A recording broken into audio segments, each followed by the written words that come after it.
এই যে ভূত স্টুডিও বা ভৌতিক অনুষ্ঠান এখানে আসার কারণটা কি বা কি কারণে মনে হলো যে আমি যাব? আসলে আমি দীর্ঘদিন ধরেই ভৌতিক এই ঘটনাগুলো শুনি এবং খুব ইন্টারেস্টেড। এর কারণ হচ্ছে ছোট থেকেই আসলে যখন আমি ছোট একদম ক্লাস 3-4 পড়ি তখন আচ্ছা থেকেই আমি এইগুলো চোখে দেখে আসতেছি। আচ্ছা। তো ফাইনালি আমার লাইফেও কিছু ঘটনা ঘটে গেছে। তো এই শুনতে শুনতে একবার মনে হলো যে আমি ওখানে গিয়ে আমার এক্সপিরিয়েন্সগুলো শেয়ার করি। ওকে, আপনার ফ্যামিলিতে কে কে আছে? বর্তমানে আমার ফ্যামিলিতে কেউ নেই, আমি আছি, আমার বোন আছে। ওকে, শুনি তাহলে প্রথম অভিজ্ঞতাটা। আহ, আমি আসলে ক্লাস 3-4 যখন পড়ি তখন আমরা প্রথমে থাকি মূলত মোহাম্মদপুর, সেটা হচ্ছে উত্তরা মাদার বাড়ি। তো বাড়িটা ছিল, ওরা আসলে ওইখানে জমিদার বংশের ওর মা ছিল। তো যার কারণে ওদের ওইখানে অনেক জায়গা জমি ছিল। ওর নামটা নাই বলি। তো ও আমাকে থাকার জন্য একটা জায়গা দিয়েছিল, সেই মানে বিরাট একটা মাঠের ভিতরেই শুধুমাত্র একটা রুম নিয়ে, বাউন্ডারির ভিতরে একটা রুম নিয়েই শুধু একটা ঘর ছিল। তো ওখানে আমাকে থাকার জন্য দেয়। তো রুমের ভিতরে সব কিছুই ছিল। তো আমরা বিয়ের 5 থেকে 6 দিন পর আমি বাইরে ছিলাম, বাইরে থেকে বাসায় যাই হচ্ছে রাত্র প্রায় 11:30-12টা বেজে যায়। তো মাদারবাড়ি এরিয়াটা তখন ওখানে বিদ্যুৎ সংযোগ ছিল, বাট গ্রাম, সম্পূর্ণ গ্রাম ছিল। তো আমি বাসায় গিয়ে খাওয়া দাওয়া করে আহ, ঘুমিয়ে পড়ি। তখন বাজে প্রায় 1:30 থেকে 2টা। তো একটা পর্যায়ে আমি ঘুমিয়ে গেছি, তখন শীত, প্রচুর শীত। তো ঘুমিয়ে গেছি। তো আমার যিনি ওয়াইফ ছিল উনি আমাকে মানে ঘুমের প্রায় আধা ঘন্টা পরে আমাকে মানে সাইড দিয়ে খোঁচাচ্ছিল উঠার জন্য। তো আমার চোখে প্রচণ্ড ঘুম ছিল। তো আমি তাকে বলছি যে মানে খোঁচাচ্ছে কেন? তো সে আমাকে বলতেছে যে ক্ষুধা লাগছে। তো ক্ষুধা লাগছে, আমি ফার্স্টে কথাটা তেমন একটা ইয়ে করিনি। তো পরে আবার বলতেছে যে আমার ক্ষুধা লাগছে। তো আমার তখন হঠাৎ করে আসলো যে কি ব্যাপার, একটু আগে খাইলাম, এখন বলতেছে ক্ষুধা লাগছে। তা আমি বললাম যে খাবার আরও আছে, ওগুলো খেয়ে নাও। তো সে বলল যে সব খেয়ে ফেলছি। তো আমি আবার বললাম যে আমি আবার কিছু ফ্রুটস নিয়ে আসছিলাম। তো বললাম ফ্রুটস আছে, তারপর ভাত। তখন আসলে আইডিয়া ছিল না যে দুইজনের কতটুকু ভাত লাগে। তো দেখা গেছে 4-5 জনের ভাতই রান্না করে ফেলছে। তো আমি বললাম যে ভাত আছে, আছে, এগুলো খেয়ে খাও। তো বললো যে খেয়ে ফেলছি। যখন বলছে খেয়ে ফেলছি তখন আমি মানে চোখ মেলে তাকাইছি যে কি বলে এগুলো। তখন আমি বললাম যে ঠিক আছে, খেয়ে ফেলছে, ভালো কথা, তো সকালে উঠে নাস্তা করো, এখন ঘুমাও। মানে আমার চোখে তখন প্রচণ্ড ঘুরছিল। আমি মানে অন্য পাশে ঘুরে বসে শুয়েছিলাম আর কি। তো কিছুক্ষণ পর দেখা যাচ্ছে যে সে শীতের মধ্যে জগের মধ্যে পানি রাখা ছিল, সেই পানিগুলো আমার কম্বলটা উঠে আমার শরীরে ঢেলে দিচ্ছে। প্রচণ্ড ঠান্ডা। তো আমার আসলে খুব মেজাজ তখন খারাপ হয়ে গেছিল। আমি উঠে তখন একটা তাকে চর মারি।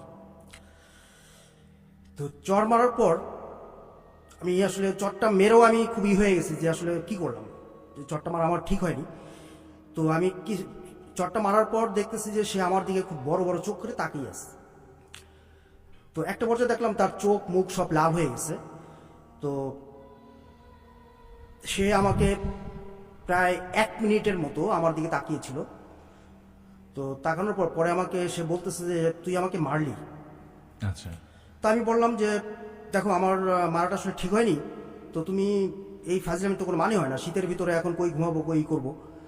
তো যাই হোক ঘুমায় পড়ো। তো তখন বলতেছে তুই ঘুমা, আমি তোরে মেরে ফেলবো। আচ্ছা।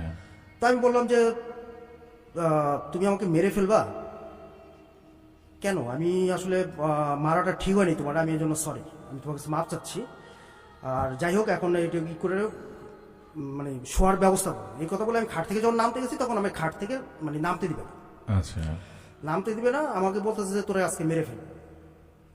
তা আমি আসলে খুবই হয়ে গেছি, তখন আমি বুঝতে পারিনি যে আসলে তার উপরে কোনো কিছু ভর করেছে কিংবা করেছে। তাই আমি তাকে বললাম, তখন তার হাতটা আমি ধরছি, হাত ধরে বললাম যে দেখো সরি, আমার অনেক ভুল হয়ে গেছে, আসলে আমার মারা ঠিক হয়নি। তো আর তোমার ওই কাজটা করা ঠিক হয়নি। তো সে আমাকে বলতেছে আমার কাজ করা ঠিক আছে, কিন্তু তুই আমাকে কেন মারলি? তাই আমি বললাম যে দেখো আমার সাথে তুই তুই করে কেন ব্যবহার করতেছিস? আমি তোমাকে একটা চর মারছি ঠিক আছে, কিন্তু তুই করে ব্যবহার করতেছিস এটা কেমন কথা? কয় তুই করে তো ব্যবহার করতেছিস, একটু পরে তোর লাশ হবে না। আচ্ছা। তো এই কথা বলার পরে সে আমাকে 2 হাত দিয়ে গলা চাইপা ধরার জন্য মানে আসতেছিল, এবং গলা চাইপা ধরছেও তখন। তো তখন আমার আসলে স্টুডেন্ট লাইফ শেষ করেছি মাত্র। আমি মোটামুটি জিমে যেতাম এবং মার্শাল আর্ট প্র্যাকটিস করতাম। তখন গায়ে মোটামুটি ভালোই এনার্জি ছিল।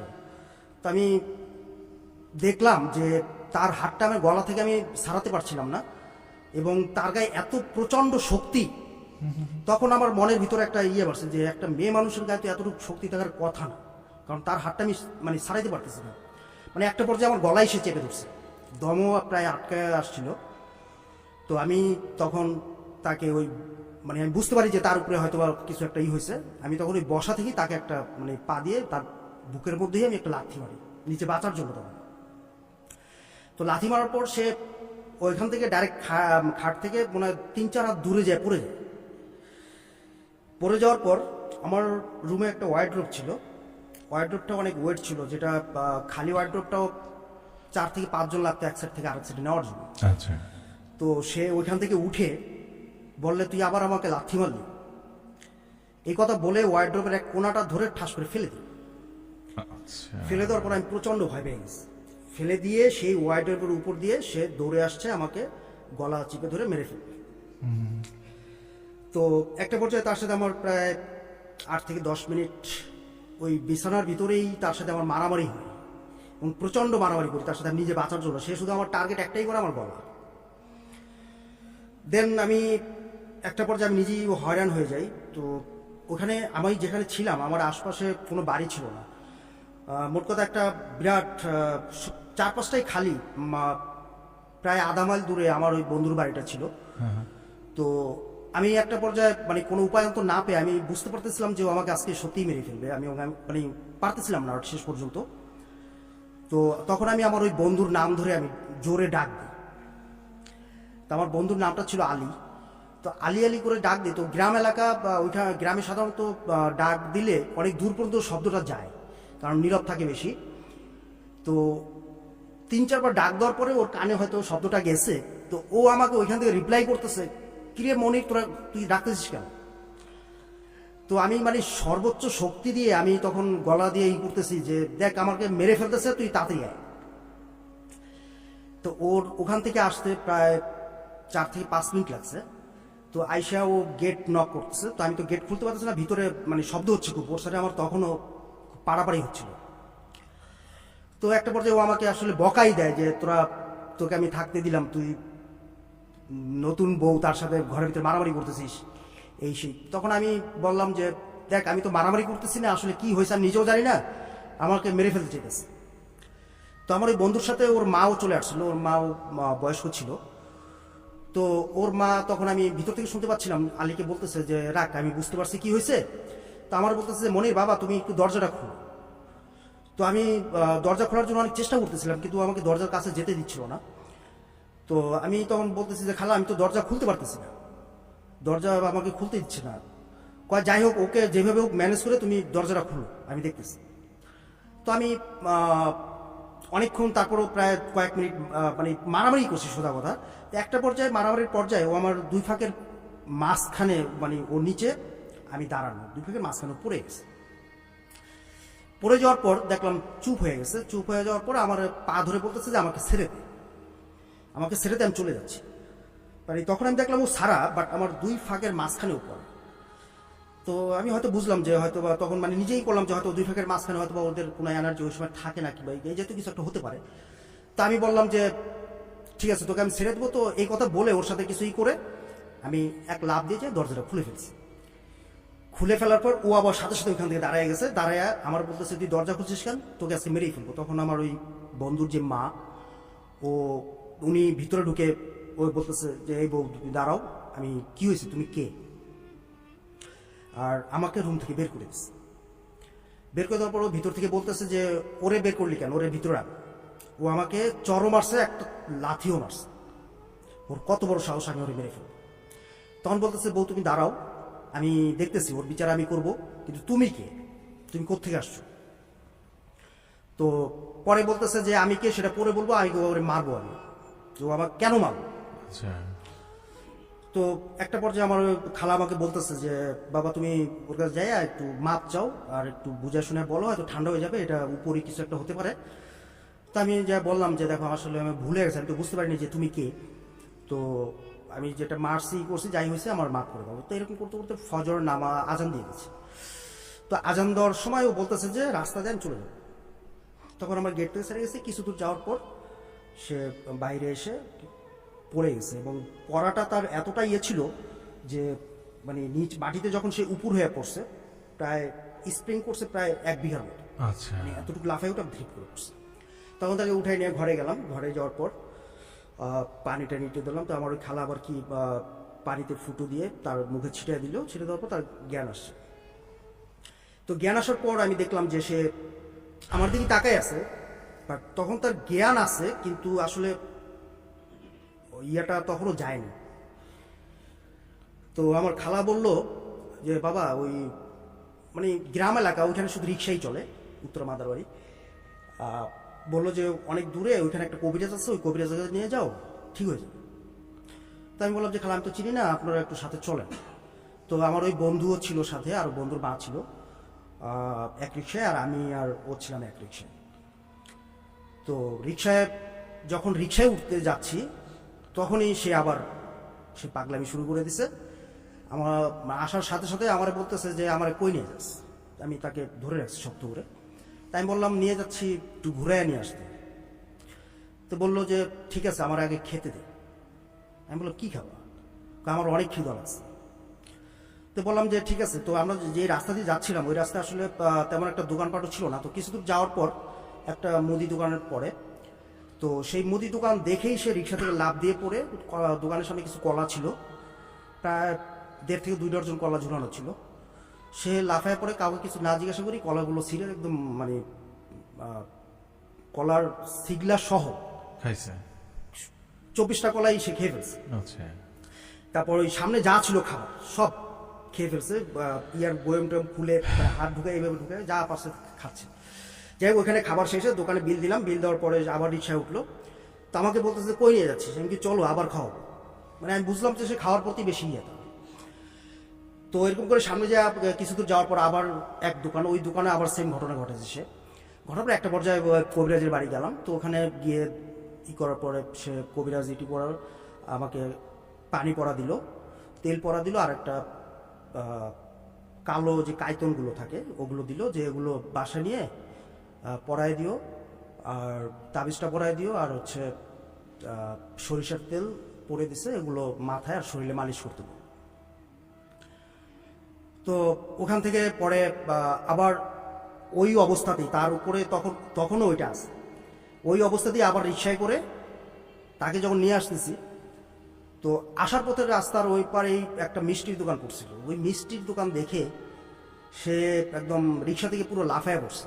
লাফায় পড়ে মিষ্টির দোকানে গিয়ে গ্লাস সব ভেঙে ফেলছে। এক কথায় ভেঙে সে মিষ্টি হাত দিয়ে উঠে মানে যেমনে যা পারছে খাইছে। খাওয়ার পরে মানে দোকানের প্রায় গ্রামের দোকান অবশ্য বেশি একটা মিষ্টি ছিল না, কিন্তু কমও ছিল না। সে সব মিষ্টিগুলোই খাইছে, ফালাইছে, মানে যেমনে পারছে। খাওয়ার পরে আমি যখন শেষ হয়ে গেছে তখন আমার বলতেছে যে মিষ্টি তো আর নাই, আর কি আর নাই। তো এখন চলো। কই যাবো? আমি বাসায় চলো। বাসায় যাবো না। আমি বললাম যে বাসায় আরো খাবার আছে। তো দোকানে যখন বিল দিতে গেলাম, বিল দেওয়ার পরে এখন ওই দোকানের ইয়ের সামনে ওই কিছু কাঁচামরিচ রাখা ছিল, সম্ভবত ওইখানে কিছু পাক করার জন্য রাখছিল আর কি। তো আমাকে জিজ্ঞাসা করতেছে যে এগুলো কি? তাই আমি বললাম যে এগুলো ফল। সে করছে কি কাঁচামরিচগুলো নিয়ে মুখের ভিতরে ঢুকে দিচ্ছে। খাওয়ার পরে এখন তো ঝাল, এখন সে পুরো ফায়ার হয়ে গেছে। মানে তারে কি করলাম, কেন খাওয়ালাম, এই সে করার পরে দোকানদার আবার বললো কি কোথা থেকে কয়েকটা মিষ্টি এনে দিল, আর ওটা খাওয়ার পরে শান্তি হল তার। পরে বাসায় আসলাম। বাসায় আসার পরে ওভাবে তার তাবিজ শরীরে বেঁধে দিলাম, কাইতনটা করে দিলাম শরীরে, আর হচ্ছে সরিষার তেলগুলো মাথায় দিতে বলছিল, শরীরে দিতে বলছিল। ওগুলো আমার ওই খালা ছিল, উনি পুরো শরীরে ভালো করে মালিশ করে দিল। দেওয়ার পরে ওটা চলে গেল। তো 1.5 থেকে 2 ঘন্টা পরে, মানে তখন তা একদম স্বাভাবিক ছিল। সে 1.5 থেকে 2 ঘন্টা পর সে রান্না করার প্রিপারেশনও নিচ্ছে যে রান্না করবে। তো 1.5 থেকে 2 ঘন্টা পরে হঠাৎ করে এইখানে গলা থেকে মানে কোমর পর্যন্ত একটা কাইতন দেওয়া ছিল, এই কাইতনটা সে টান দিয়ে ছিঁড়ে ফেলে এবং হাতের ইয়াটাও সে টান দিয়ে ছিঁড়ে ফেলে আমাকে বলতেছে যে আমাকে তাড়ানোর জন্য এগুলো আনছিস, কোনো কাজ হবে না, আমি যাব না, আমি তোর অনেক বড় ক্ষতি করে যাব, এছাড়া আমি যাব না। তো যখনই আসতো আমার সাথে খুব মারামারি হতো, খুবই হতো। তো একটা পর্যায়ে আমি ফলো করলাম যে তাকে যদি খেতে দেওয়া হয় সে ঠান্ডা থাকে, এবং তারে বশ করার একটা ইয়ে ছিল যে খাবার। তো যখনই আসতো তাকে তখন ওই খাবার দিয়ে এই করতাম, আর আমি প্রচণ্ড তারে টর্চার করতাম, মানে মারামারি করতাম এক কথায়। কারণ ওখানে আসলে আমার সাথে তখন আর কেউ থাকতো না, আশপাশেও কেউ ছিল না, পুরো একটা ফাঁকা ইসের ভিতরে বাড়ি ছিল। তো একদিন আমি তাকে বললাম যে দেখো, তুমি এই যে আয়শা অত্যাচার করতেছো, তুমি কি মুসলমান? তখন সে বলতেছে হ্যাঁ আমি মুসলমান। তাই আমি বললাম যে তুমি যে মুসলমান, তাহলে মুসলমান হয়ে তুমি আমাকে কেন এই ক্ষতিগুলো করতেছো? আমি তোমাকে আঘাত করছি, আমি এর জন্য মাপ চাইছি, এর ছাড়া তো আমার আর কিছু করার নেই। আর তুমি যখন খেতে চাচ্ছ আমি দিচ্ছি, কিন্তু আমি এগুলো কই পাবো? আমার তো তখন আমি বেকার ছিলাম, যে আমার ইনকামও নাই, ইয়ে নেই, আমি তোমার থেকে কোথা থেকে খাবার আনবো? আর আমি যে খাবার আনবো সেই সময়টাও পাচ্ছি না, কারণ আমি চলে গেলে তুমি যদি আবার এর মধ্যেও বলতো কি যে ওকে নিয়ে চলে যাবে, মানে তাকে তার পছন্দ হয়েছে, ওকে নিয়ে চলে যাবে। তাই আমি বললাম যে তুমি যে বারবার আসো আর ওকে নিয়ে চলে যাবা, বারবার বলো, আমি তো এই ভয়ে বাসা থেকে বেরোতে পারছি না, আর তোমার খাবার কি আনবো? আমি তো আমার নিজের খাবারই জোগাইতে পারতেছি না। তো তুমি যদি আমার কথা দাও যে তুমি আমি যখন আসতে বলবো তখন আসবো, তাহলে আমি দিনের বেলা বাইরে যাব, আমি রাত্রে যখন আসবো তখন তুমি আইসা খাবার খেয়ে আবার চলে যাবে। তো সে একদিন এরকম আমাকে বলল, এবং বলল যে আমি মুসলমান। তো আমাকে জিজ্ঞাসা করতেছে, তুই তো মুসলমান? আমি বললাম হ্যাঁ আমিও মুসলমান। তো আমাকে বলতেছে তুই নামাজ পড়িস না কেন? তাই আমি বলতেছি আমি নামাজ পড়ি না ঠিক আছে, কিন্তু আমি তো কোনো মানুষের ক্ষতি করি না, কিন্তু তুমি তো মানুষের ক্ষতি করতেছো। তো তাকে এইভাবে কোরআনেরও কিছু তার ইয়ে দিলাম যে তোমাদেরকে আল্লাহ তাআলা কতবার ধ্বংস করছে, কতবার তৈরি করছে, এই একটাই কারণ যে তোমরা মানুষের ক্ষতি করো। তো তোমার কাছে আমার একটা ইয়ে, যে আমি তোমার কোনো ক্ষতি করবো না, কিন্তু তুমি আমার কোনো ক্ষতি করবে না। তো এরকম করে কয়েকদিন পার হওয়ার পর আবার ওই কবিরাজের কাছে গেলাম, যাওয়ার পরে বললাম যে আঙ্কেল এই অবস্থা, তার গায়ে যদি তাবিজ টুবিজ দেয় তাহলে তো সে তাবিজ টুবিজ এগুলো ছিঁড়ে ফেলতেছে। তখন আমাকে বললো কি যে ওই কাইতুনগুলো কয়েকটা সে নিজেই পাকায় মোটা করে দিল, যে এগুলো দিও, আর ছিঁড়তে পারবে না, আর এই তাবিজটা যতক্ষণ শরীরে তার থাকবে ততক্ষণ সে আর আসতে পারবে না। তো ঠিক ওইভাবেই দিলাম, দেওয়ার পরে তাও দেখা গেছে সে পরদিন ওটা টান দিয়ে ছিঁড়ে ফেলছে, যেটা আসলে একটা সুস্থ স্বাভাবিক মানুষের পক্ষে ওটা ছিঁড়া সম্ভব না, কোনোভাবেই সম্ভব না। তো একদিন উনি ওই তার সাথে যে ছিল ওর নাম জিজ্ঞাসা করলাম, তো আমাকে নামটা বললো জর্জন, যে আমার নাম জর্জন। সে বলল যে আমি মুসলমান এবং আমি কোরআনে হাফেজ। তা আমি বললাম যে তুমি যদি কোরআনের হাফেজ হও আর তুমি যদি মুসলমান হও, আমিও মুসলমান, তো সেই হিসাবে তো আমরা ভাই ভাই। তো তখন সে বলতেছে যে আমাকে বলতেছে যে তুই আমার সাথে তুই আমার বন্ধু হবি। তাই আমি বললাম যে হ্যাঁ আমি তোমার বন্ধু হব, কিন্তু বন্ধু হয়ে তো তুমি বন্ধু ক্ষতি করতেছো, তারপরে যে আমার ওয়াইফ আছে ওয়াইফকে নিয়ে যেতে চাচ্ছ, তো এটা কেন? তখন বলতেছে যে না আমি এগুলো আর করবো না, তা আমাকে আসলে সবসময় খেতে দিবে। তাই আমি বললাম যে ঠিক আছে খেতে দিব, কিন্তু তুমি আমার কথা দাও আমি যখন বাসায় আসবো তার আগে তুমি আর আসবে না। তখন সে রাজি হলো। রাজি হওয়ার পর এইভাবেও কয়েকদিন চললো। আমি ওই বাইরে যখন আসতাম ওর জন্য আসলে একটু খাবারটা বেশি নেওয়া লাগতো, ওই আসতো খেয়ে দিয়ে আবার চলে যেত। তো এরকম করে কয়েক মাস গেল, এবং কয়েকটা কবিরাজও দেখাইলাম, ওই তাবিজ দিত এবং ওই তাবিজগুলো সে ছিঁড়ে ফেলতো, তাবিজ গায়ে রাখতে দিত না। তো একদিন সে আমাকে বলতেছে যে বন্ধু তোমার সাথে আমার কথা আছে। তাই আমি বললাম যে কি কথা বল। তখন সে আমার বলতেছে যে আমি তো চাচা হচ্ছি। তাই আমি বললাম যে তুমি চাচা হচ্ছ ভালো কথা, তো আমাকে বলে লাভ কি? তখন আমার বলে যে তোমার কানটা আমার কানে কানে নিয়ে আসো, কানে মুখের কাছে নিয়ে আসো। তো আমি তার মুখের কাছে ছিলাম, তখন আমার বলতেছে যে মানে আমার কথা বলতেছে যে তুমি বাবা হো। তা আমি আসলে কথাটা বিশ্বাস করিনি। তখন আমি ওরে বললাম যে তোমার কি আর কোনো মতলব আছে নাকি?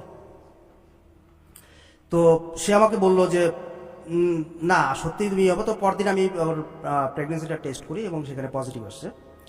তো আসার পরে ওই দিনও সে আবার আসছে, বলতেছে যে আমি আর আসবো না, আমি আর আসবো না। তো কেন আসবো না, আমি আমি আসলে বাবুর ক্ষতি হবে। আর তোমাদের যদি আমাকে কখনো প্রয়োজন পড়ে আমাকে ডাকো, আমি আসবো, তবে চেষ্টা করো না ডাকার জন্য। তো বললাম যে ঠিক আছে। তো তখন থেকে বেবির ডেলিভারি পর্যন্ত আসলে সে আসেনি। তো ডেলিভারির 2 মাস পর আমরা উত্তরা মাদারবাড়ি থেকে চলে আসি শেওড়াপাড়া, মিরপুর শেওড়াপাড়াতে। তো আমি একদিন আমার ওয়াইফকে বললাম যে জর্জন তো আসতেছে না, একটু ডাইকা দেখো না আসে কিনা। ও ডাকার কিছু শিখাই দিয়ে গেছে। তো ও ওইভাবে যেভাবে শিখাই দিয়ে গেছে ওইভাবেই ডাকার পরে তো আসছে। আসার পরে সালাম দিল। সালাম দেওয়ার পরে কেমন আছে জিজ্ঞাসা করল। এক কথায় সে তখন এতটা শান্ত সুস্থ হয়ে গেছিল, বলার মতো না। আমারও খুব মায়া হয়েছিল তার প্রতি এক সময়। ডাকলে আসতো, না ডাকলে আসতো না। এবং ওই মানুষের যদি অনেক আশপাশে মানুষ অনেক শুনছিল, শোনার পরে অনেকে অনেক নিয়ে বিভিন্ন কারণে আসতো। তা আসার পরে ওই জর্জন যখন আসতো তাকে বলার পরে অনেক সমাধান দিত এবং সমাধানগুলো ঠিক হয়ে যেত। তো অনেক সময় দেখতাম বাসার সামনে অনেকে সেই ভোরবেলা চলে আসতো, কেউ কারো রিক্সা হারাইছে হারাইছে। তো একবার ওই শেওড়াপাড়া থেকে একজন এক রিক্সা হারাইছে, ওই রিক্সার লোকেশনটা বলে দিছিল। তো বলে দেওয়ার পরে রিক্সাটাও পাইছে। পাওয়ার পরে থেকেই আমার বাসায় সবসময় মানুষের লেগে থাকতো। তো আমি একটা পর্যায়ে ভাবলাম যে এখন তো নিজেই কবিরাজ হয়ে যেতেছি মনে হয়। তো জিনিসটা আমার পছন্দ হতো না। তো আমি তখন বাসাটা শিফট করার পর আমার নিজের বাড়িটা ছিল মিরপুর পল্লবীতে। তখন আমি বেবি হওয়ার পর আমার বাবাও তখন আমাদেরকে নিয়ে যায় বাসায়। তো এই বাসায় নেওয়ার পর আসলে ঘটনাটা তখন অন্যদিকে মোড় নেয়। বাসায় যাই, তার 5-7 দিন পরে বেবির মা বলতেছে যে রাত্র তখন 1:30-2টা বাজে, যে তার ওয়াশরুমে যাবে। তো আমি বললাম যে যাও। ওয়াশরুমে গেল, ওয়াশরুম থেকে আসলো। আসার পরে বলতেছে যে ক্ষুধা লাগছে। এই ক্ষুধা শব্দটা শুনলেই আসলে আমি খুব ভয় পাই। তো তখন বললাম যে ক্ষুধা লাগছে, খাও। টেবিলের উপরে খাবার ছিল, ফ্রুট ছিল। খাবার খেলো। খাওয়ার পরে কিছুর পর তার বমি শুরু হয়েছে রুমের ভিতরেই। বমি শুরু হওয়ার পরে তাকে করলাম, বমি টমি করলো। করার পর সেই জর্জন আবার এসে হাজির। আইসা সালাম দিল, সালাম দিয়ে বললো যে ওরে কি করছিস, ওকে তো মেরে ফেলবে, তুই এখনই ওকে ঘর থেকে বের করে দে। আমি কি ঘর থেকে বের করবো কেন? কয় এই ওকে বের কর, হাতের নখ, চুলের আগা, আর হাতের নখ চুলের আগা এগুলো কেটে 3 রাস্তার মোড়ে পোড়াইতে বলছে। এবং বলতেছে যে ওরে বান মারছে, ওকে এখনই ঘর থেকে বের কর, ও মারা গেলে আমি মারা যাব। জর্জন বলতেছে যে ওর ক্ষতি হলে আমার ক্ষতি হবে, আর ওকে এখনই বের। তো আমি করতেছি না, আমার বাবা মা ছিল। বাবা মা তখন বলতেছে যে এগুলো কিছু না, এগুলো বাদ দে। আমি বলতেছি যে এরকম করতেছে, আমি কি করবো? তখন ওই জর্জন খুব খেপে গেছে, খেপে যে ঘরের ভাঙা চোরা শুরু করে দিচ্ছে বিভিন্ন জিনিস। আমার ওই বান মারার কারণে বেবির মার যেই সিনড্রোমগুলো হচ্ছে, এই সিনড্রোমের সেম ইয়াটা পড়তেছে নাকি জর্জনের উপরে। হ্যাঁ, তখন বলতেছে যে আমার কষ্ট হচ্ছে। এবং এই কিছুক্ষণ আগে এই বাড়ির ভিতরে তাবিজ রাখছে। তো আমার বাড়ির ফ্লোরটা হলো সম্পূর্ণ পাকা এবং প্রায় 6 ইঞ্চি মোটা। তো আমি বললাম যে কোথায় তাবিজ রাখছে? তো আমার বাইরে একটা গোল করে দেখালো যে এই জায়গাটায় তাবিজ আছে। আমি কখন রাখছে? কয় এই যে আধা ঘন্টা থেকে 1 ঘন্টা আছে। তা আব্বা আসলো, আব্বা এসে আব্বা আমার ইয়াকে ধরলো যে তুমি আমার সাথে কথা বলো। তো বললো যে এখানে তাবিজ রাখছে, আমার কষ্ট হচ্ছে, ওকে এখনই ঘর থেকে বের কর। তো আব্বার বললাম যে আব্বা কি করবো এখন? তা আব্বা আবার সাফল নিয়ে আসলো। সাফল নিয়ে আসার পরে আমার ওই সাফলটা দিল। দেওয়ার পরে আমার থেকে আবার ও সাফলটা কেড়ে নিতে যাচ্ছে যে ও নিজেই করবে। ওর কথা হচ্ছে যে আমার খুব কষ্ট হচ্ছে, তাড়াতাড়ি কর। তো আমি বললাম যে না, তুমি দূরে থাকো, আমি এই জায়গাটা আমি করি, তারপরে তুমি দেখো, আমি দেখবো এখানে তাবিজ আছে কিনা। তো ওইখানে আসলে তখন অনেক লোক ছিল, আমার বোন ছিল 3টা, আমার মা ছিল, বাবা ছিল। তো ওই যতটুকু জায়গায় করে দিছে অতটুকু জায়গা অনেক কষ্টে করলাম। করার পরে যখন শেষ পর্যায়ে চলে গেছে, তখন আমার কাছ থেকে ও সাফলটা কেড়ে নিচ্ছে। কেড়ে নেওয়ার পর আমারে বললো যে তুই দূরে থাক। তাই আমি বললাম যে কেন? কয় তাবিজ যদি তোর গায়ে লাগে তোর গা জ্বলবে। আর আমি যেটা দেখলাম যে ওই বেবির মায়ের পুরো শরীরে জায়গায় জায়গায় মানুষের মারলে যেরকম কালো হয়ে যায়, পুরো শরীরটা এরকম কালো হয়ে গেছে, বিভিন্ন জায়গায়।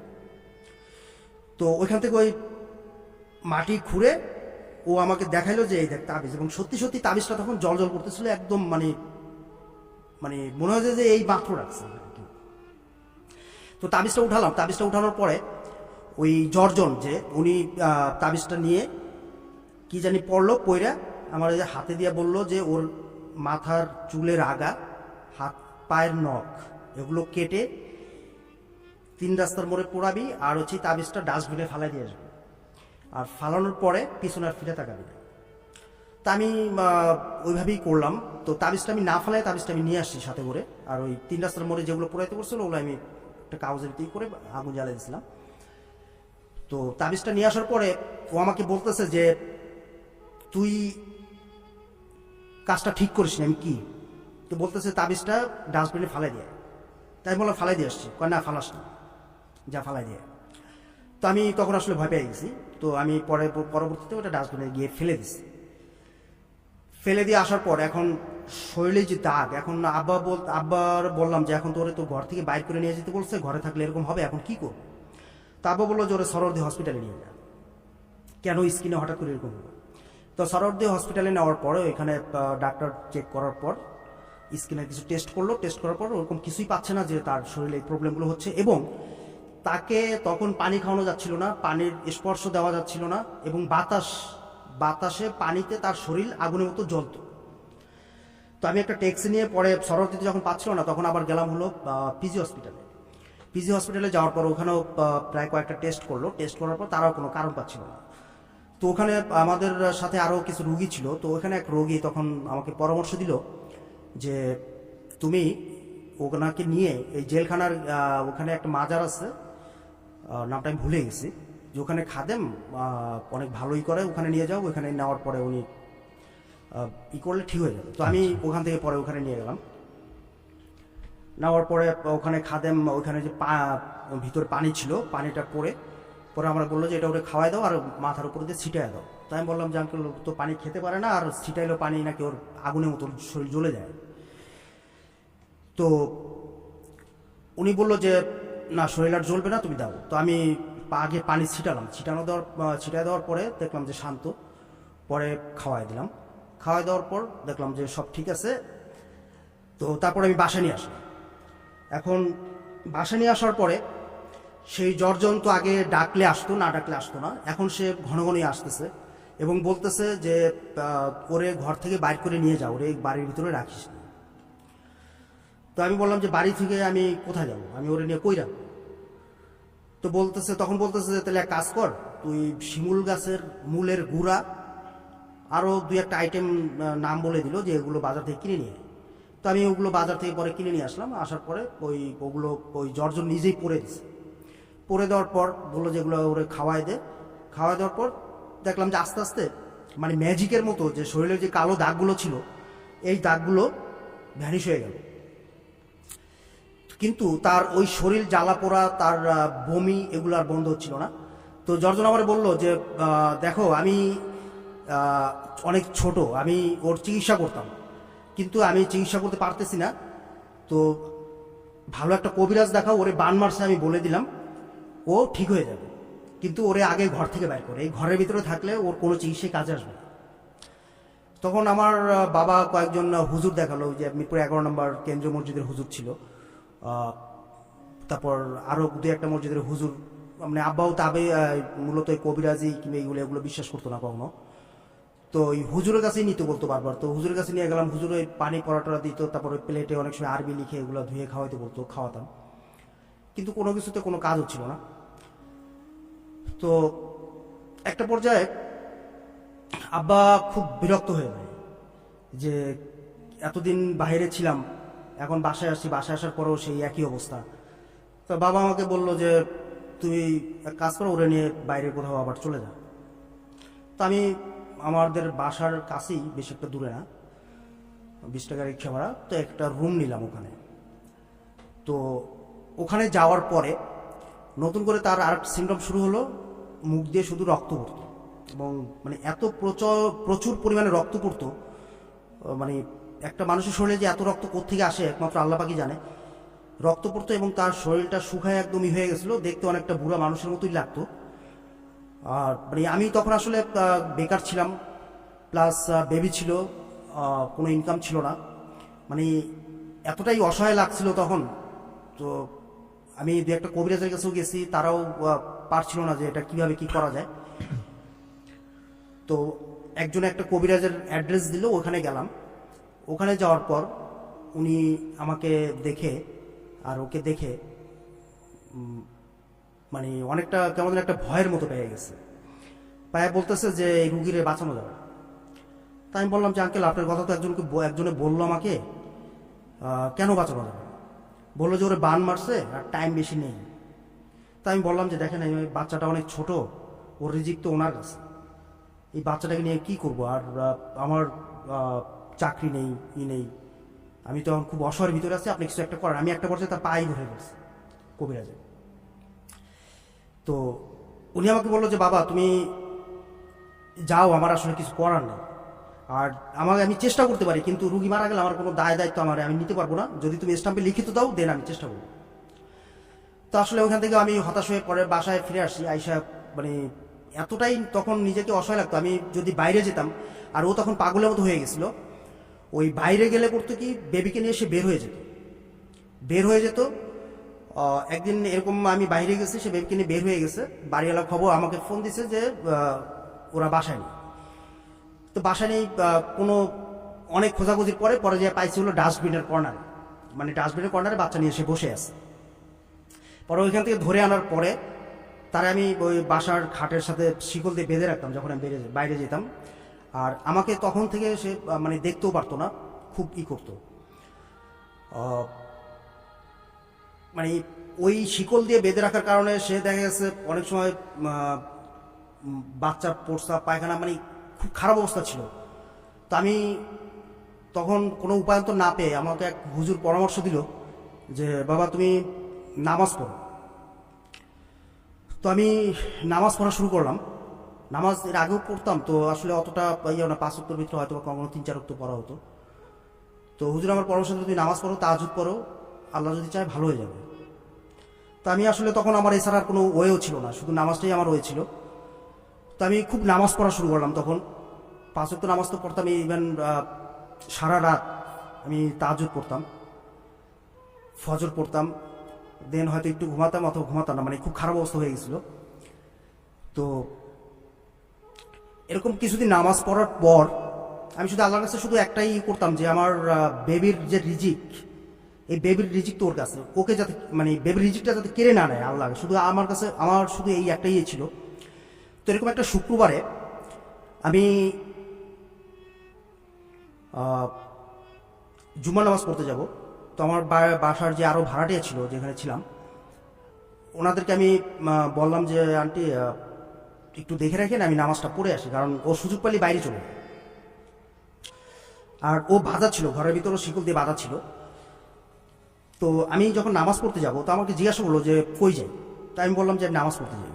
তো আমাকে বললো যে শিকলটা যাতে খুলে দিয়ে যায়। তাই আমি বললাম যে শিকল খুলে দিলে তো চলে যাব, তখন তো আমার আর এক বিপদ, তার চেয়ে আমি নামাজ পড়ে আসি, এভাবে থাক। তখন আমার বলতেছে কেন শিকল খুলবো কেন? আমি বাচ্চার দুধ বানাবো, কৌটা দুধ। তাই আমি বললাম যে দুধ বানাবো, আমি এসে বানিয়ে দিব, তখন তুমি করো। তো আমি নামাজ, মসজিদটা বেশি একটা দূরে ছিল না, নামাজ পড়ে আমি সাথে সাথে চলে আসছি। এবং আসার পরে আমি যা দেখলাম, বাড়ির ভিতরে, গেটের ভিতরে যখন পা রাখছি, পুরো বাড়িতে একটা ঘ্রাণ, মানে খুব ভালো একটা ঘ্রাণ। আর আমার রুমের দরজাটা আটকানো। তো আমি রুম নক করলাম, নক করার পরে ওই গেট খুললো। গেট খোলার পরে ভিতর থেকে আমাকে আসলে অনেক দ্রুত একটা থাবা দিয়ে ভিতরে নিয়ে গেছে, নিয়ে মানে আমাকে জড়ায় ধরছে। তো আমি জড়ায় ধরছে, আমি খুব ভয় পাচ্ছিলাম তখন, কারণ ওই জন আছে, তারপরে আছে, মানে আমি আসলে তখন একটা ঘোরের ভিতরে ছিলাম, কেমন একটা। জড়ায় ধরার পরে মানে আমি খুব ভয় পাচ্ছিলাম। তো আমি জিজ্ঞাসা করলাম যে কি হয়েছে, এত ঘৃণা কিসে? তখন সে আমাকে বললো কি তুমি বসো, খাটের উপরে বসো। আর তার চেহারার দিকে তাকায় আমি আরো আশ্চর্য হয়ে গেছি যে তার চেহারা আমি আধা ঘন্টা আগে যেরকম দেখছি, তার চেহারা দেখে এখন মনে হচ্ছে যে সে অনেক সুস্থ একটা ব্যক্তি, এবং চেহারা মানে চেঞ্জ হয়ে গেছে, আধা ঘন্টার মধ্যেই তার চেহারা চেঞ্জ হয়ে গেছে। তো আমি তাকে বললাম যে এই ঘ্রাণটা কিসের? ঘরের ভিতরে আরো বেশি ঘ্রাণ। তো সে আমাকে আবার পানি এনে বললো যে পানি খাও। তো তার এই পানি আনাটা আমার আসলে তেমন পছন্দ হয়নি, কারণ মানে আমার তখন মনে হয়েছে যে ওই জর্জন কিনা আমাকে মেরে ফেলতে চাইছে, চাচ্ছে কিনা, কারণ তার আগে তারা মারছি, একটা ক্ষোভ থাকতে পারে। তো আমি তাকে বললাম যে পানিতে কিছু মিক্স করা আছে কি? কয় না। আমি তাহলে পানিটাকে তুমি খাও, তুমি খাই আমার দাও। তো আবার করলো কি, খাইলো কিছু অর্ধেক খেয়ে তারপর আমাকে দিল, দেওয়ার পর আমি বাকিটা খাইলাম। খাওয়ার পরে পরে আমি বলতেছি যে এই ঘ্রাণটা কিসের? তখন আমাকে বলতেছে যে বাবা আসছিল। আমি কি কোন বাবা? কয় আমার বাবা। তোমার বাবা? তোমার বাবা তো মারা গেছে। তো বলতেছে যে না, বাবা মারা যায়নি, বাবা মারা যায়নি, বাবা আসছে, আয়শা আমাকে তাবিজ দিয়ে গেছে আর এগুলো দিয়ে গেছে, এগুলোরই ঘ্রাণ। তাই আমি বললাম কই এগুলো দাও তো। তখন সে দেখাইলো যে তার দুই হাতে দুইটা তাবিজ বাঁধা, দুইটা তাবিজ বাঁধা, আর একটা তাবিজ হাতে দিয়ে গেছে, এটা নাকি আমাকে পরাইতে বলছে। আর কিছু গাছের ছাল ছাল দিয়ে গেছিল, যেগুলো তো তাকে ভিজায় গোসল করাইতে বলছিল। তো আমি বললাম যে এটা কিভাবে হলো, কোন বাবা আসছে? তখন তার একটাই, ওটা আমার বাবা, মানে সে হয়তো অন্য কোনো ইসে ছিল সেন্স। তো আমি বললাম যে কি হয়েছে, আমাকে একটু বলো তো ঘটনাটা। তো বললো যেটা, যে আমি যখন নামাজ পড়তে গেছি তখন সে ওই বেবির দুধ বানাবে, ওই ইসেই সে ঘর থেকে বের হচ্ছিল। তো ঘর থেকে বের হয়ে বাম দিকে হচ্ছে চুলা, আর ডান দিকে হচ্ছে বাড়ির মেইন গেট।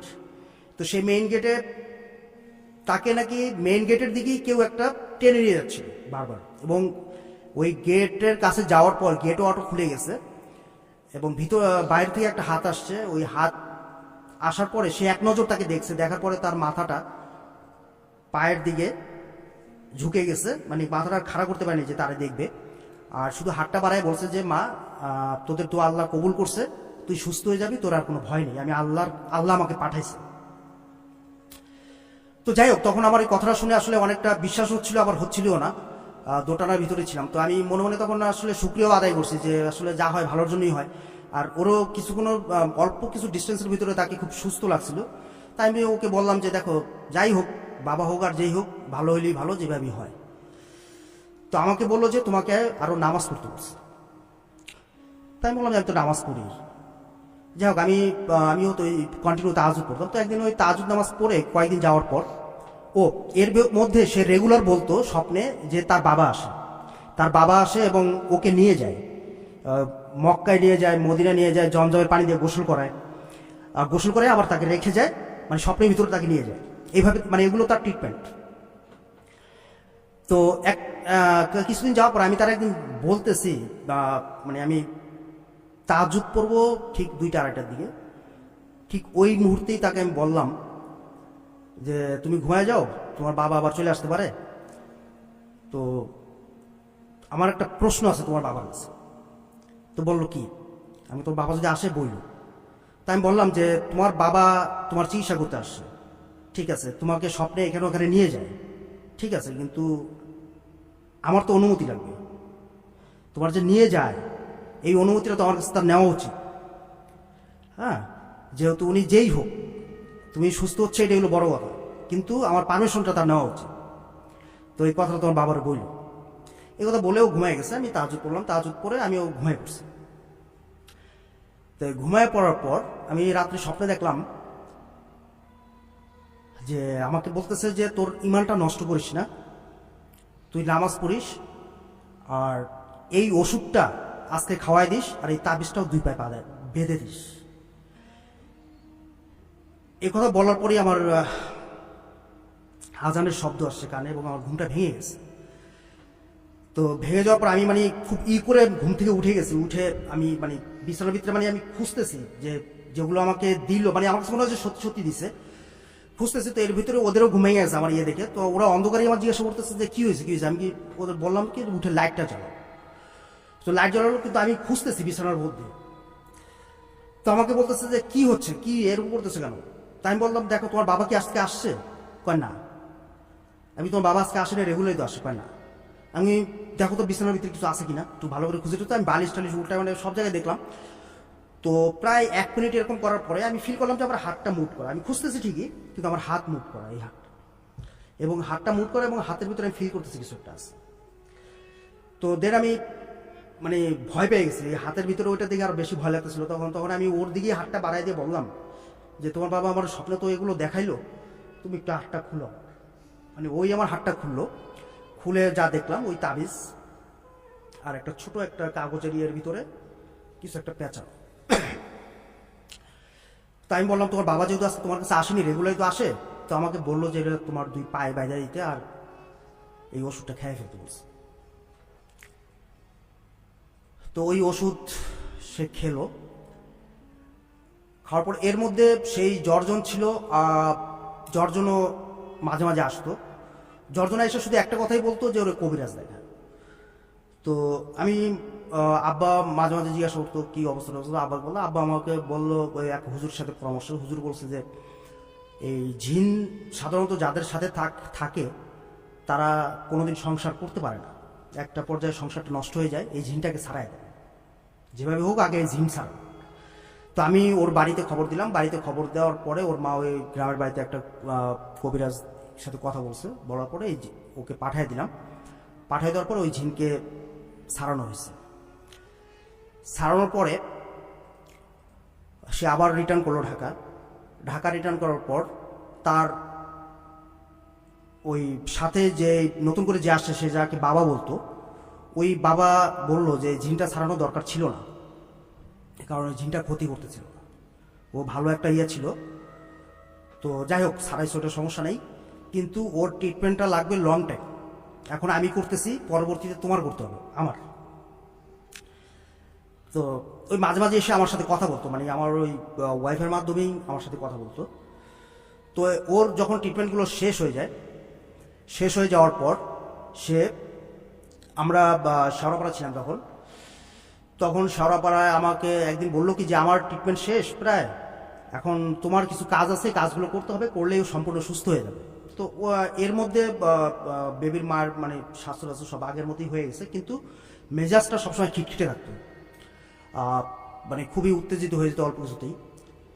তো বললাম যে কি ট্রিটমেন্ট, তো আমাকে বললো যে তুমি 40টা গ্রাম থেকে বাড়ি বাড়ি গিয়ে চাল উঠাইয়া এই চাল দিয়ে ওরকে খাওয়াবা, এটাই হচ্ছে ওর ট্রিটমেন্ট। তা আমি তাকে বললাম যে দেখেন এটা তো আর আমার পক্ষে সম্ভব না যে আমি তাকে ট্রিটমেন্ট করাবো। তো সে আমাকে বলল যে এটা তোমার করতে হবে, এইটাই সে তার শেষ ট্রিটমেন্ট, এই বাড়ি বাড়ি গিয়ে চাল উঠাইয়া এই চাল দিয়ে সে খাবে এবং সে যা খুশি তাই করবে বিক্রি করে, এটাই তার ট্রিটমেন্ট, এটাই তার মেডিসিন। তাই আমি বললাম যে এটা আমার পক্ষে সম্ভব না, আমি পারবো না।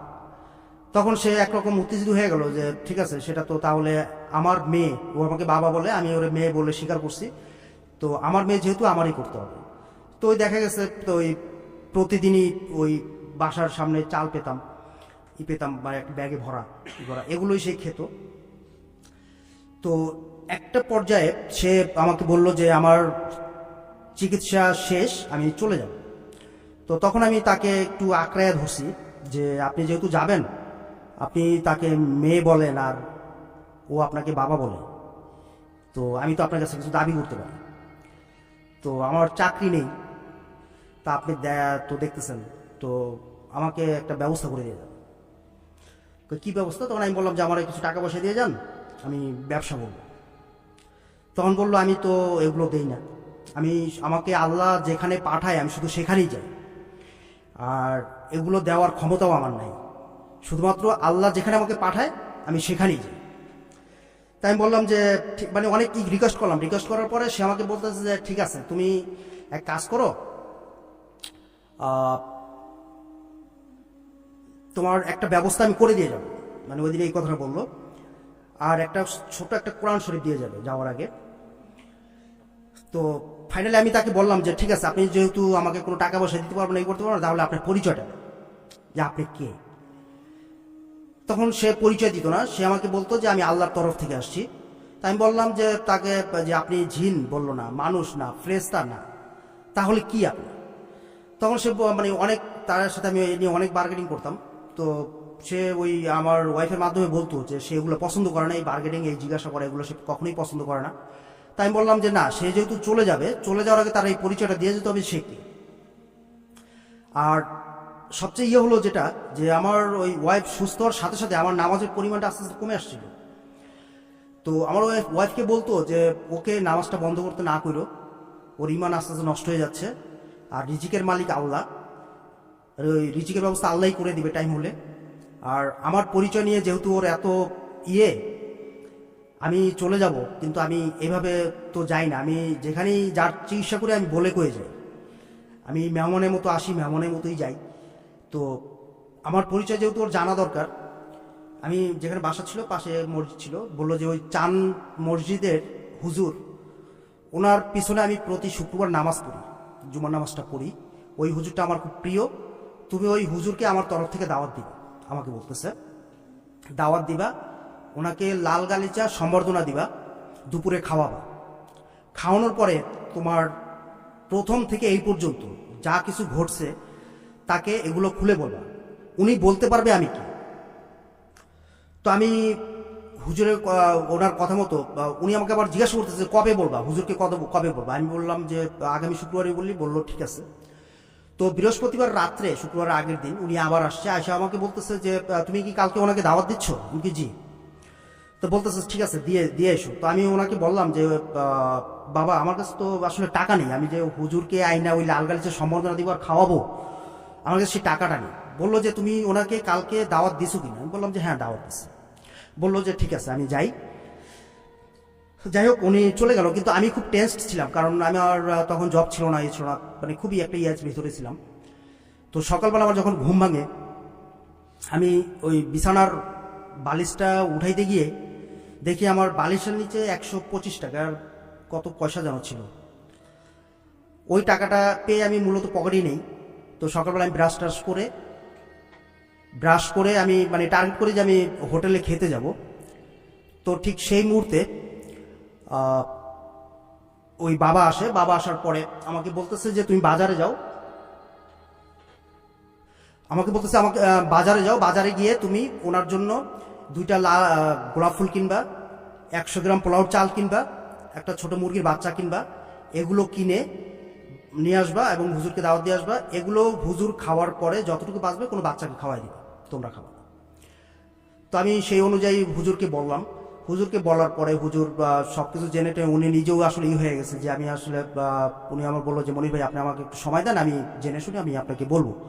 তো দেন উনি 2 দিন পরে উনি ফজর নামাজের সময় আমার বাসায় আসছে, আইসা বলতেছে যে মনির ভাই আমি আসলে অনেক ঘাটাঘাটি করছি, তো আমার কাছে মনে হচ্ছে যে উনি যদি জিন ফেরেশতা কিংবা আর কি কোনো কিছু না হয়, তো উনি কি একটা নবীর নাম বললো যে পানির নিচে আছে, চিকিৎসা করে মানুষকে, এবং আল্লাহ তাআলা ওনাকে যেখানে ইচ্ছা সেখানেই পাঠায়।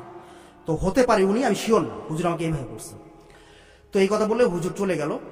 তো 2 দিন পরে এর মধ্যে আবার ওই বাবা এসে আমাকে বলছে যে তুমি হুজুরকে বলে দিবা, হুজুর যাতে এই ঘটনাগুলো কাউকে না বলে, আর আমি মৃত্যুর আগে একদিন হলেও ওই হুজুরের সাথে আমি মিট করব, দেখা করব, যদি উনি এই ঘটনাগুলো কাউকে না বলে। তাই আমি হুজুরকে ওইভাবে বলে দিছি। তো হুজুর প্রায় 1-1.5 মাস পর ফজর নামাজের সময় দৌড়ে আমার বাসায় আসে, আইসা উনি আমাকে বলতেছে যে মনির ভাই আমি মনে হয় ওনাকে দেখছি। তাই আমি বললাম যে কিরকম দেখছেন?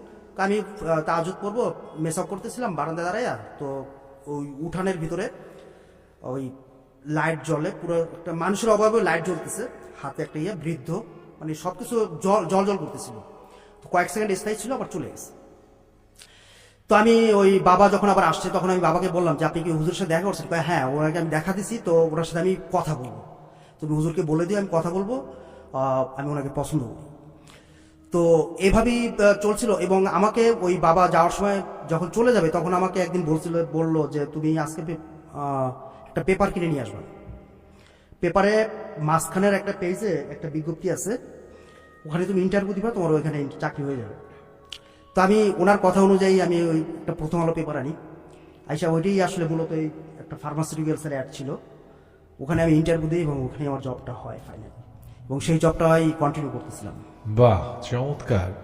মানে আপনি তো জীবনের একেবারে সামনে থেকে এমন ভয়ঙ্কর বলবো নাকি চমৎকার বলবো বুঝতে পারছি না, বাট অভিজ্ঞতাগুলো অদ্ভুত এবং কোন স্বাভাবিক ঘটনা নয়, অস্বাভাবিক কিছু ঘটনার মধ্য দিয়ে মনির ভাইয়ের জীবন এগিয়ে চলছে এবং ফাইনালি আপনি এখন জব করছেন এবং ভালো আছেন।